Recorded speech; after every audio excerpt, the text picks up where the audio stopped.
Но ты сказал, что Алиев вот съезжает с этой ситуации, ну и Эрдоган тоже на самом деле как бы так вот он с одной стороны пригрозил, сказал, что ребята, вы что не понимаете, у нас терпение там тоже как бы не безграничное, но вы прекращайте эти баллистические эксперименты, вот, потому что с нашей стороны это как-то выглядит ну, очень туповато как бы вот относительно подобных попыток Ирана что-то сделать. Вот.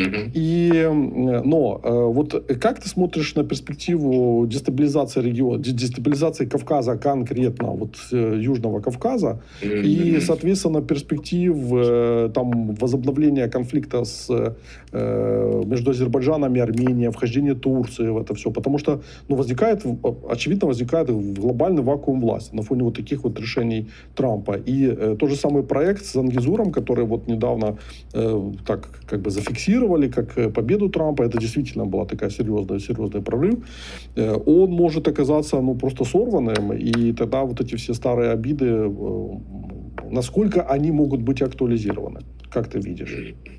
Ну, смотри, сейчас самое главное, что нужно в этой ситуации, вот сегодня Армении, Азербайджану и Грузии, это мир. Если говорить о прочности систем трех государств, если говорить об интересах населения. Любая дестабилизация, а вариантов для дестабилизации очень много, может похоронить весь регион в разном формате. И для этого не нужно будет Армении воевать с Азербайджаном совершенно. Это произойдет исключительно по другим причинам. Если Северный Иран взорвется, ни Армения, ни Азербайджан не выдержат 10 миллионов шиитских беженцев, их даже не выдержит Грузия. Если как-то эти территории будут использованы в качестве плацдарма действительно против Ирана, то Иран уже не будет обращать внимание на Великобританию, которая владеет там 37-40% азербайджанской нефти, а просто ударит по Баку Джейхану, и там все остановится. И в Грузии умрет экономика, я имею в виду, и вообще и в Азербайджане все рухнет, вот, и вообще непонятно, что будет. Здесь нужно понимать главное. Ни Азербайджан, ни Турция не заинтересованы ни в каком конфликте с Ираном.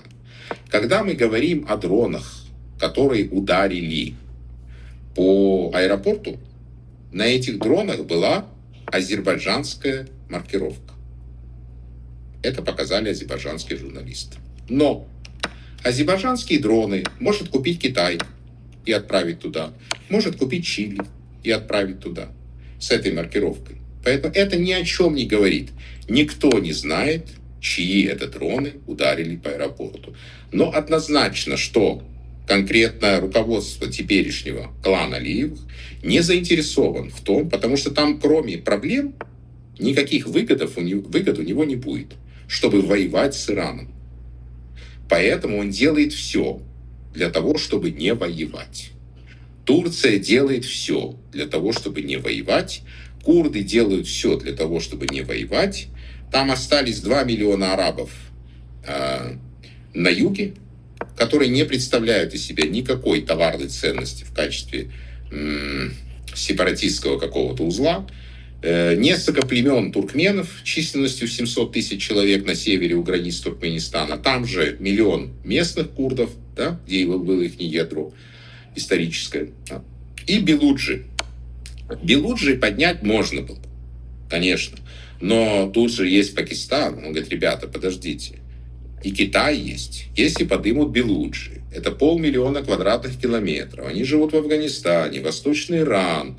Это половина территории древнейшего государства, я шучу, Пакистан, которое придумали, карандашом нарисовали, когда было хорошее настроение. Объединили 5 народов, никак с друг другом не связанных. Пуштунов, белуджи, сириаков, пенджабцев, синхов, сказали государство Пакистан.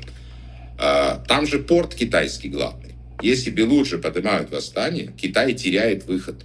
И поэтому Китай и Пакистан сказали... Что? Порт Гвадар. Да, там больше уже Китая же выхода нет. Остается Малакский пролив, и он связан просто тогда. Поэтому Китай и Пакистан сказали, белуджи нельзя, белуджи нельзя. Курды не хотят.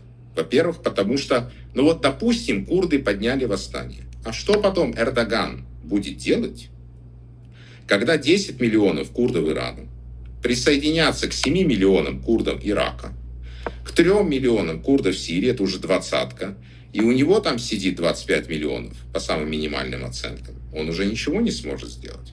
То есть тут очень сложно, это не все так просто. Курды взяли оружие, я понимаю, что курды очень хотят независимости. Курдам последние 100 лет обещают независимость, пока никто не дал. Потому что независимость создается национальной элитой, а не обещаниями. Это очень похоже, как это сказать интеллигентно, когда вот мужчины обещают девушкам жениться, да, в определенных ситуациях, но потом это не делают. Так поступают с курдами уже 100 лет. Где-то вот чуть больше, 105 лет. 120 лет им обещают независимость. Сейчас опять пообещали. Но курды что же уже учатся? Высшее образование получают, депутатами становятся в Швеции, в Германии. Развивается эта нация. Элита постепенно формируется. Они что же начинают думать? Я абстрагируюсь, я просто, знаешь, рассуждаю как аналитик. У меня нет никаких там симпатий, что я за кого-то. Если я из-за кого-то, я за Соединенные Штаты. Исключительно. Но за Соединенные Штаты, которые эффективны. Не за Соединенные Штаты, которые сами своими руками с первого места передвинут себя на второе, к примеру. Понимаешь? Потому что все, что происходит, очень тревожно. И эта война может продлиться очень долго. Иран планирует долго воевать. Иранская нация сплочена. Никакой мозаики в Иране не существует. Друзья, 67%, 2/3 населения составляют персы и древние исторические народы Ирана, которые живут со времен Кира Великого. Это гилянцы, это талыши, это мазандаранцы, это луры, о которых аналитики американские не слышали никогда даже в институте. Это 67%. Крупная группа – это азербайджанцы. Но 80% азербайджанцев, говорят, их так представляют, как будто это какие-то сепаратисты в Иране. 4/5 этих азербайджанцев – верные граждане, которые составляют костяк корпуса стражей исламской революции, чтобы вы понимали, и будут воевать до последнего. Это совершенно не тот блок, который будет разрушать Иран. Там есть, да. Ты в протесты не веришь. То есть то, что там они там сейчас разбомбят эти участки, потом начнутся протесты. Верю в протесты. Знаешь, в какие протесты верю? В интеллигенции, людей, которые не хотят жить в этом шиитском Иране, где людям рубят головы, руки, где им не дают спокойно ходить с открытым лицом. Ты понимаешь, кто вышел на протесты? На протесты вышли врачи, адвокаты, студенты. Они убили десятки тысяч своей интеллигенции. Вот кто вышел на протесты. В эти протесты я верю. Люди устали. Но этот слой составляет маленький процент населения Ирана. И этот слой подавили. Я не верю в протесты национальных меньшинств. Но в общий протест всего населения, которое устало, я верю, это реально. Но национальные меньшинства, нет там национальных меньшинств, которые могут вступить в противоборство даже при внешней поддержке с ксиром. Те, которые говорят о курдах, они не представляют, что у курдов нет никакой армии. Отряды на джипах не в состоянии воевать с автоматами.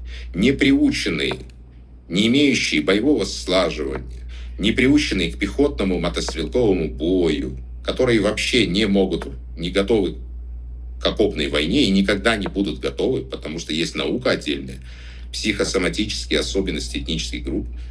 Это не для курдов. Не могут там ничего сломать.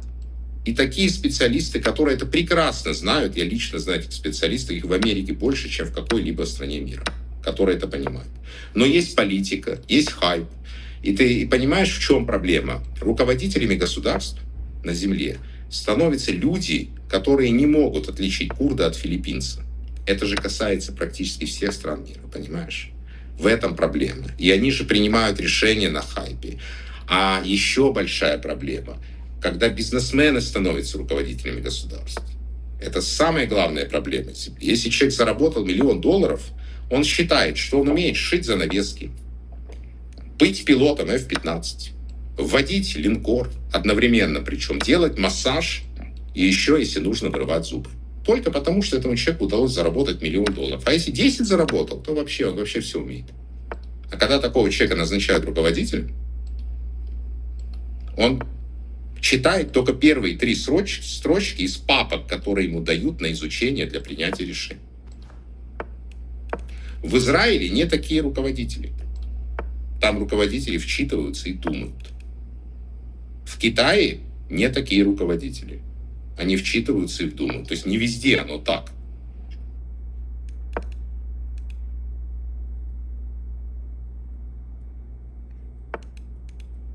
Турция не заинтересована в ослаблении Ирана, потому что это усилит курдский фактор на территории самой Турции.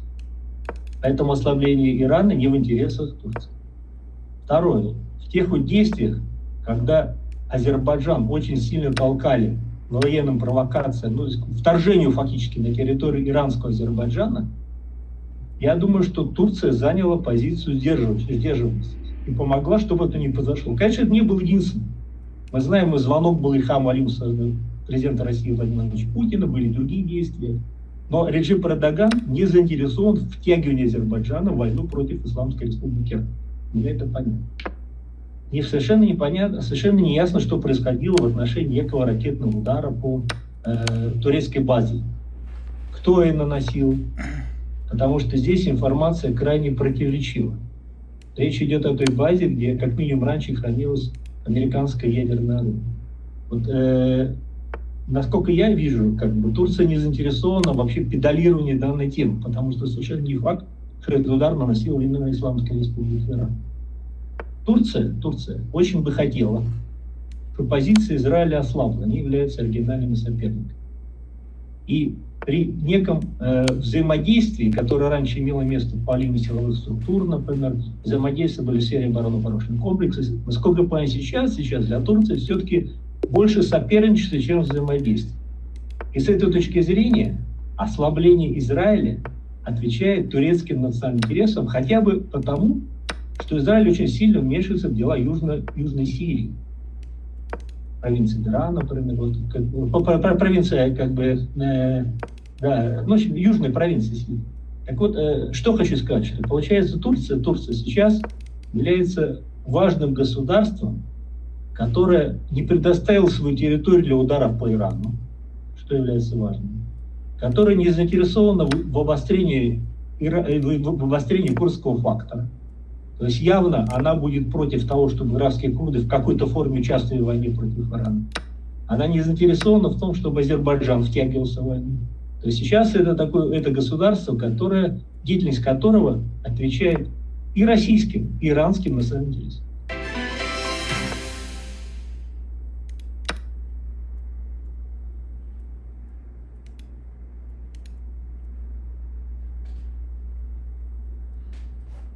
In World War II, the trigger was visible. September 1st, 1939, and the world had a line you could point to. Today, there may never be a single invasion moment because everything is being weaponized at once. Narratives, markets, technology, supply chains, and domestic division, with psychological warfare coming from outside and from within. Are we watching the modern version of the 1930s, where pressure campaigns and propaganda set the conditions until a major war becomes unavoidable? And if so, what are the clearest World War II era parallels you see playing out in real time right now? Wow.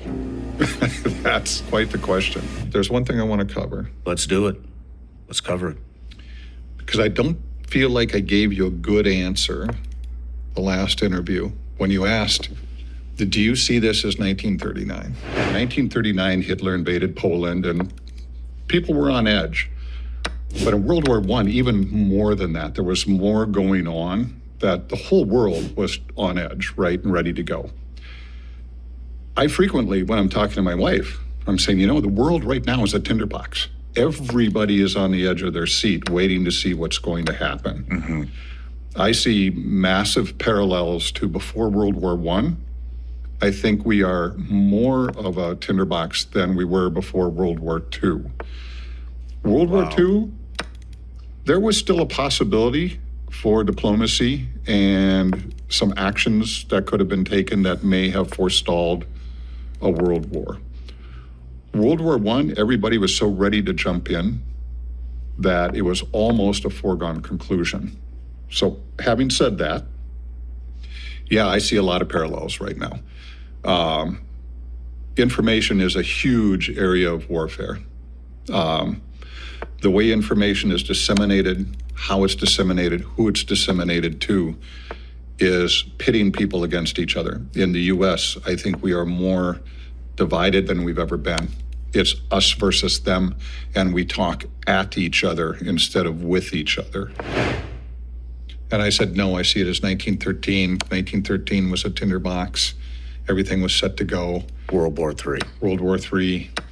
I didn't give you a full answer, and I'd like to do that. So is this closer to 1939? Is it closer to 1913? And I've been giving this more thought. 1939, we had a defined, visible problem. We saw what was going on, right? And the problem with asking the question, is this 1939, is we keep asking that. And we keep saying, well, this is just like 1939, right? Iraq was like 1939. Vietnam is like 1939. Iran now is like 1939.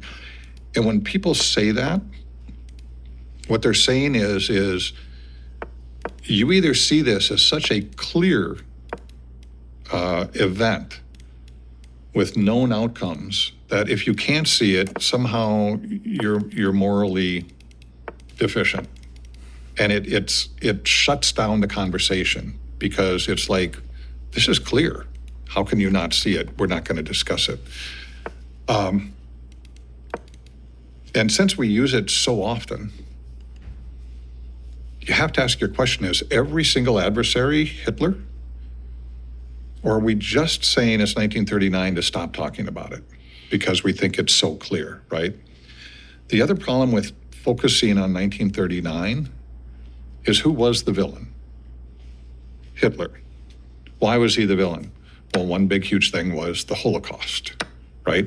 So immediately when we go to 1939, we start framing this as this is bad for the Jews without even saying anything else. But Germany in 1939 is horribly different from Iran today. In 1939, Germany had the largest conventional military in Europe. They had already occupied Czechoslovakia. They had already occupied Austria.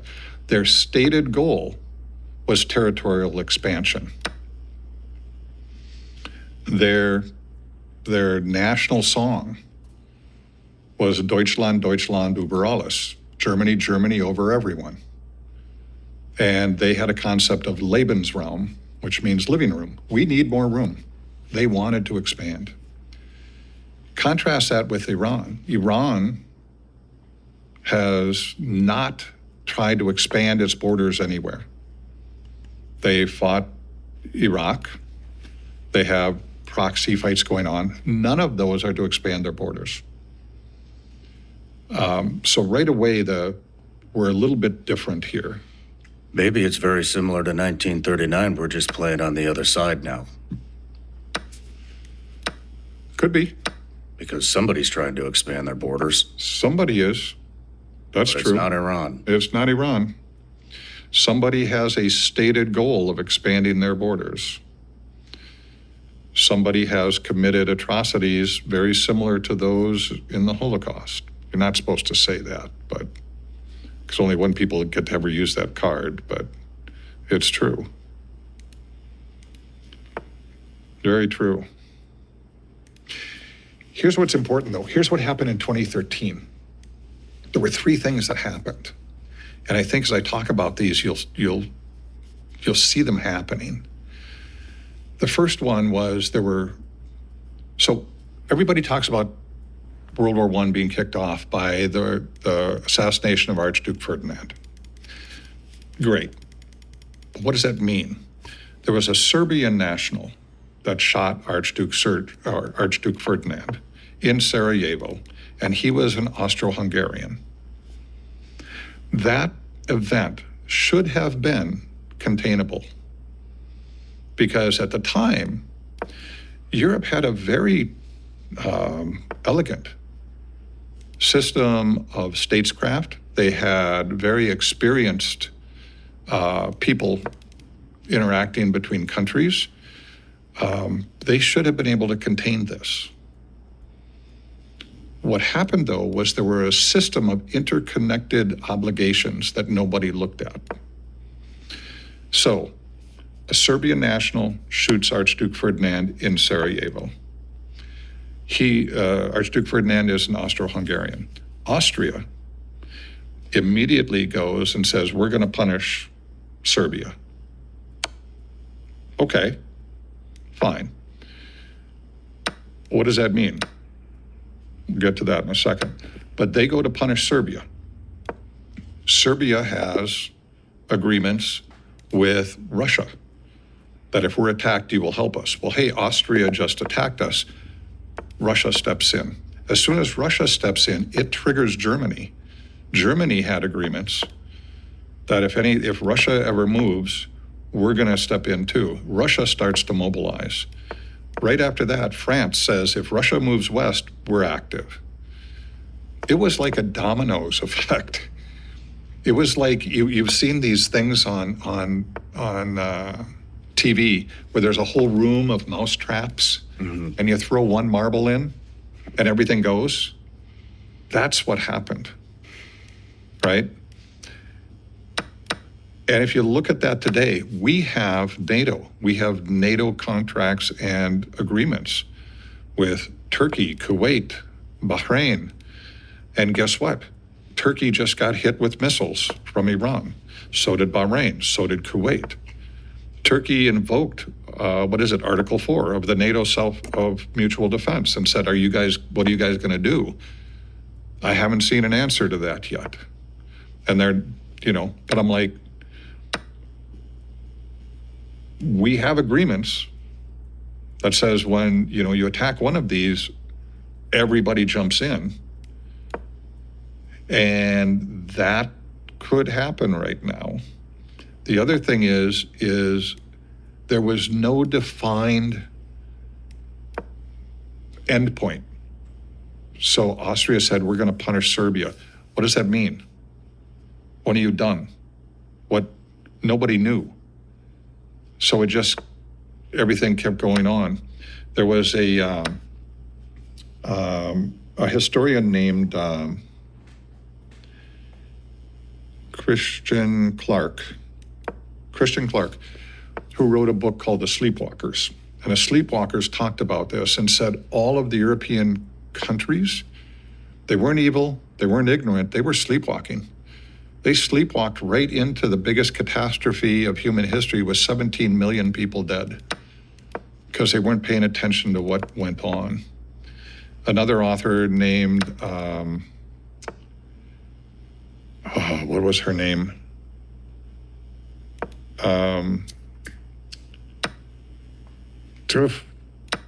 Starts with a THU, Thur something. I can't remember her name. Wrote a book called The Guns of August.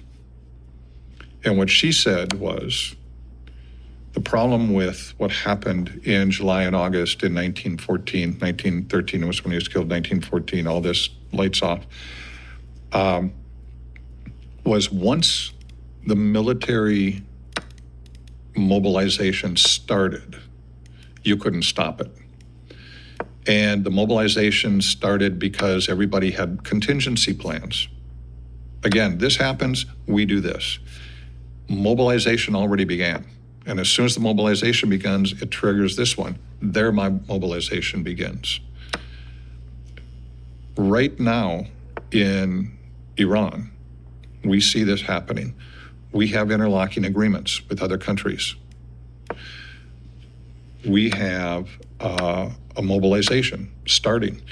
Don't forget, Tulsi Gabbard said they do not have nuclear weapons. IAEA director said they do not have nuclear weapons. The day before we bombed, February 27th, Oman we were using as a conduit to talk to Iran, said, we have reached an agreement with Iran. They agree they will not refine nuclear material, they will not stockpile it, and they will agree to inspections. They agreed to everything we wanted. And the Omani foreign minister said, peace is at hand. The next morning, we bombed them. What the Guns of August was saying was once things were in motion, you can't stop them. When I was in, let's say we're gonna attack somebody February 28th. As a pilot, I don't wake up in the morning and they go, hey, today you're gonna go do this. Let's say February, I don't remember what day it was. Do you? What day the 28th was? I'll make it up. Let's say it's a Friday. The latest I'm gonna know about it is Wednesday. The planners knew about it the week before because we've got a plan. Well, what's our target, right? If that's our target, what weapon system are we gonna use to hit it with? Where is that weapon systems located? We're going to send planes in? Okay, well, if we're going to send planes in, we've got to take care of their anti-aircraft first. We'll do that with ground batteries over here.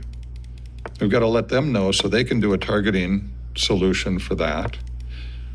And then the ship has to say, well, what planes are available that aren't in maintenance can do it? Do we have that weapon systems on board? What pilots are current and trained in that? Can we get those planes here with this weapon systems at this time? We need to coordinate with the ships that are firing Tomahawks so that we're not shooting down our own planes when they go in. The amount of coordination and planning that goes into this is at least a week long. So we started mobilizing an attack on the 28th well before. So on the 27th, when they came out and said, hey, we've got an agreement, peace is at hand, too late. We're already moving. Damn. And this is what they said happened in 1913. Things were already moving. They couldn't stop it. And decisions stopped being made and response packages started getting executed. We already have the response package. This happens, we do this. Well, there's no human interaction in there. And quite honestly, this is why I see huge problems with, I know you interviewed the guy from Palantir, the CTO. I have huge problems with AI targeting applications that don't have human interaction because they can make decisions that don't have any intellect to them. They're logical, but they don't have the human element in them anymore. And that's what gets us into situations like this. And in 1913, everybody thought, this is going to be quick. We're going to go in and have a contained regional conflict and be done. Germany had the Schlieffen Plan. They thought they could defeat France in 6 days. France thought, we're going to survive because of Elan, our fighting spirit. Great Britain had reduced its military down to a smaller elite unit that they said, we don't need a big force. We can just have a smaller one that's more surgical. You put all of this together and you look at it in hindsight, it's like, well, of course this happened. With the interlocking obligations, right, the hubris that we could just do things fast and get out, and the lack of any defined goals that were achievable, it was a foregone conclusion. This is going to happen. What's different today is we know that happens. We have the books, The Sleepwalker. We have the book, The Guns of August. We've seen this happen. Creeps up on you. We need to put a stop to it.